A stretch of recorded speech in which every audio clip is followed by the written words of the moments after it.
Kita mayon nga mga pinuniyakan. Unsa ba natong nibuhat nga gugma kaniya? Unsa ba na natong pagpakita nga gugma sa atong isig katao?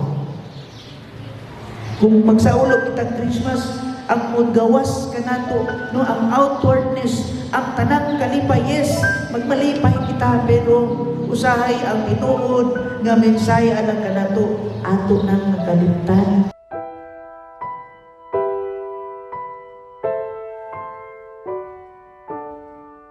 Ang pulong na himong tao, hinaot nga, wa mo naglibog anak, hindi unsa ka na. So, it is about incarnation. Ano na yung pamilya nga excited kayong musimba sa midnight mass, no? Pagpangandam sa pag-abot sa atong manunubos. Unya, usa ka sakop sa ilang pamilya naglibog yun anang gitawag nga incarnation. Ingon siya, dili ko musimba nganong nahitabo man kana, dili na ko masabtan, so di ko muuban sa inyo ang musimba. Ari na musbay, kamuray simba. Doon, naglakaw sila, ang pipila, kasakot ng pamilya o siya na binisbay. Dito sa ilang, no, biranda. Tuna ay mga nakita niyang inanin ng tingog mga langgam. Daghan mga kagmay mga langgam na tuan ito. Kay nagtaliksik. Nagpasilong ang mga langgam dito siyang biyahe. O dito, nakita niya na, hala, ang mga tapok sa langgam muraog, nanginahanglan kayo tabang. So sa iyahang yunahuna, kinahanglan ako ni silang dalong dito pikas bitbing, na usa ka barn, na usa ka lawang wala kabita. So dito sila nako dalon, kinaghan pa kayo. So igamit niya ang mga pagkaon nga gagmay, no? Iyang gisaburan, short. Gisaburan niya, gihimo niya, gipurma niya daan. Padong sa usa ka building. Aron dito magtapok ang mga langgam. Pero nagsuot, wa man ituman ang mga langgam kaniya. Wa nang kasabot. So dahil yung pagi, diadto siya sa tapok sa langgam, dito doon siya, o iyang kaway. Siya, sinyas siya, sinyas. Ari ta dito sa building. Nya, wa gihapon nakasabot ang mga langgam. Ang iyang yun na una. Sus, katapoy na sa mong effort ani, kanindot untak. Kung nasayod lang yun ka mo, kung pwede pa lang, ningon siya siyang kaugalingon. Gingan niya mga langgam. Kung pwede pa lang, karon lang dayon, mahimo kong langgam haron masaktan ko ninyo. Unsa daay ang akong effort sa pagbuhat niini haron kamong tanan mahatod dito sa pikas, haron kamong tanan maluwas. Pero kuman sulti siyang kaugalingon, nibagting ang kampana, ang lingganay. Unya, dito na yan na-realize, uy, maudi ay. Nga si Kristo, Ginoo, nagpakatawag yun siya, haron masabtan nato. Pero, wala gihapon ta kasabot. Naglibog gihapon ta. Di pa yun ta, muduol kaniya kay, no? Threatening siguro or mahadlong kita. O di kita gusto nga musunod kaniya. Mauna mensahe karon ng igsuon. Nining adlaw sa Pasko pagkaanintod kaayo. Pero atong tan-awon mga igsuon, ang gugma ni Kristo, ang gugma sa atong langitnong amahan, alam ka nato, iyang ipadala si Kristo sa kalibutan. Ningon pa ang among professor, na baron sa naka-obispo, Bishop Dennis Villarujo, ingon siya sa iyang pamalandong, ang gugma ni Kristo, alam ka nato, threefold. tulo ka hutom or more than that. Kay nga naman, ningon siya sa una, siya Ginoo, anak sa langit ng Amahan, no? Sa Dios Amahan. Sa iyang pagkaginoo, ipadala siya sa Dios kanato. So, first stage is Ginoo siya, iyang gitangtang ang iyang pagkaginoo. Iyang gihubo ang iyang gahom sa pagkaginoo. O nahimo gayud siyang tao uban kanato. Nagpakatao siya kung mao kini ang adlaw nga atong gisaulong ang iyang pagkatao sa pasungan. First stage pa na mga igsuon. Itangtang niyang pagkaginoo o gipilit niya dili dito sa sikat kaayo nga hospital kay wa pa mana o bisag naa na siya dili na niya pilion. Wala niya pilian dito sa pinaka nindot nga lugar kung asa ang Ginoo ipanganak siya kundi ngadto siya sa pasungan. Unsay nahitapuan na? No?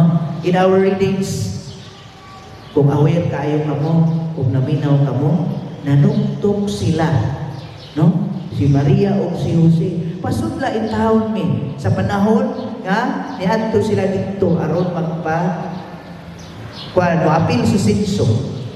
Kung nataymingan nga nagbatik na si Maria, so nagkaguliyang silang panuktok sa mga balay nga tuwa dito. Pasudla kami, ingon si San Jose, pasudla kami kay ang akong asawa, mga naknak. Kung sa giingon sa mga tao, wala na, no avail, why bakante ang mga rooms, di pwede, no. Busa ang nakita nila dito, no? Naipasungan dito sila dagan o dito ipanganak na itong Ginoo.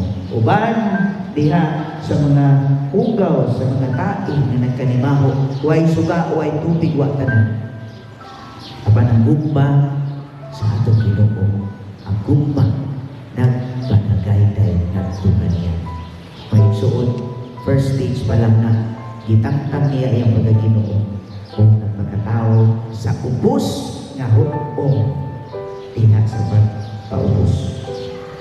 Ikaduha, sa iyang pagdako o sa iyang pagsangyaw sa kalibutan, wala siya tuon. Gipanamas-tamasan siya, gipasanginlan siya, o gusto nila na siya pagkiyo. Asa kanan, kung ako siguro ngayon, Ginoo, magikot ang tanan. Sige mo katawa niya, sige mo kwa. Tungkol kay di mo mutuon ako, dali na kaya mo magikot, pero wala na kabuhan sa Ginoo. Sa panahon nga siya, gipanamas-tamasan, gipasanginlan, no? Diha sa pagbiay-biay, wala siya mangaway, may suod. Wala siya misukol, kundili, again, nagpaubos. Umuadto siya dito sa bundok. Wa siya nagpakita sa iyang kahon. Dito siya manghula o mag-ampo sa Amahan. Kita ang hiyas na nakakanya, ang pagsakripisyo o paghalad, ang gugma na iyang ipakita, pinaagi sa pagpaubos na ating diha. Sa pagpaubos may suod. Bisa na Ginoo, pwede rin ito niyang dalit ating buhaton, pero iya rin ipatuluan o luha. Wa siya misulting daghan, milakaw ra siya kung nag-ampo sa Dios Amahan. Ikaduha, ang ikatulo, wa pagyud makuntinto ang mga tao, ilansang siya sa krus. Mga namatay siya, nagbitay sa krus sa kamatayon, nag-antos kay wa makuntinto ang tao kaniya, o wa ituo kaniya. Mga igsuon, ang simbolo niya ng krus connected sa ito ang baby Jesus in the manger. Siya rayon ka na. Mauna nagpagkatao siya karong adlaw, haron lamang inansang siya tungod nimo. tungod natong tanan ng mga makasasala. Inanak pagigugma sa Ginoo kanato. Now, unsa man ang hagit ni alang kanato. Kung kita mo ingon nga mga Kristiyanos, kita mo ingon nga mga pinuniyakan. Unsa man natong gibuhat nga gugma kaniya? Unsa man natong pagpakita nga gugma sa atong isig katawo? Kung magsaulog kita Christmas, ang mudgawas kanato, no, ang outwardness, ang tanang kalipay, yes, magmalipay kita, pero usahay ang tinuod nga mensahe alang kanato, ato nang nakalimtan. Puros lang enjoyment. Again, okay yun ang mag-enjoy, maglipay, magmaya kita. Kailangan naman ang Ginoo, giluwas man kita. Pero, hinaon dili lang taman diya ang atong pagsabot. No? Sa sinugdanan na atong ni Kristo alang kanato. Kung ipakita niya ang tanan, kanato, kung unsaon nato pag ginabuhi ang tinuod, nga uban sa gugma, diha kaniya o alam sa atong mga kaigsuonan. Sa gingon pa ni St. Mother Teresa, no, gibalik-balik ni gid namo, give and give until it hurts. And if it hurts, continue giving until it hurts no more. Kana bitong sakit kaayo nga mohatag ka, nga bisan apiki na kaayo, itunol gihapon ang imong unsay naa nimo. Bisan sakit apan imong ihatag. Tungod kay mas naglabaw ang imong gugma sa uban. Kana mo'y dako kayong i-work out nato. Kay layo raman ta kaayo sa atong gibuhat nga. Give until it hurts. Kung ato kung tanawon ang awit ni San Francisco, kung sa na iyang awit, for it is in giving that we receive.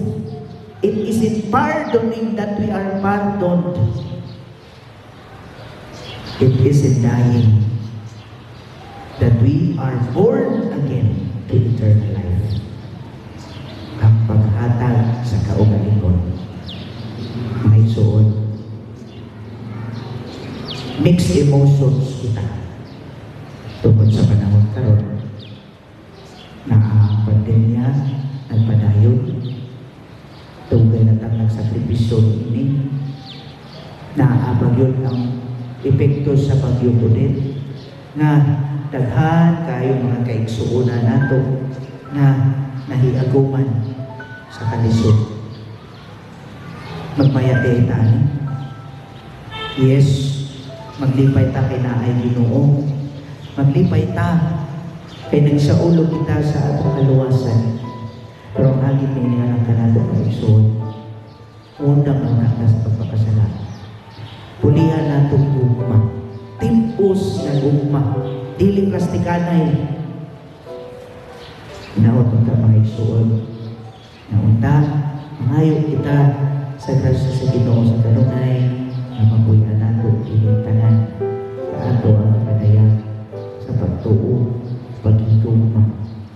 Aron ang Ginoo malipay taan kung kini mo'y atong ikahatag kaniya. Labaw sa tanan natong kaugalingon, labaw sa tanan ang mga sala ang kanunay natong ginabuhat, atong kinilihan sa Ginoo. Aron dili na nato siya padayon diha sa paglansang sa krus. Kanunay siyang nag-antos tungod ni atong mga sala na nabalik-balik. Mangayo kitang pasayo ko kaniya sa tanan nga atong ibuhat. Naon na ang kausaban niningan daw sa Pasko, hinaot kini dako kaayo mahinungdanon sa matagusa.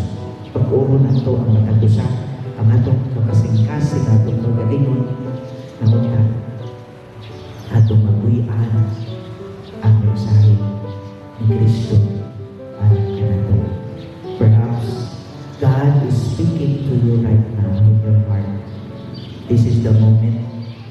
Change our heart. Listen to Him. Ihagin kita diha sa pagigugma kaniya o sa atong mga kaigsuon. Hinautaw.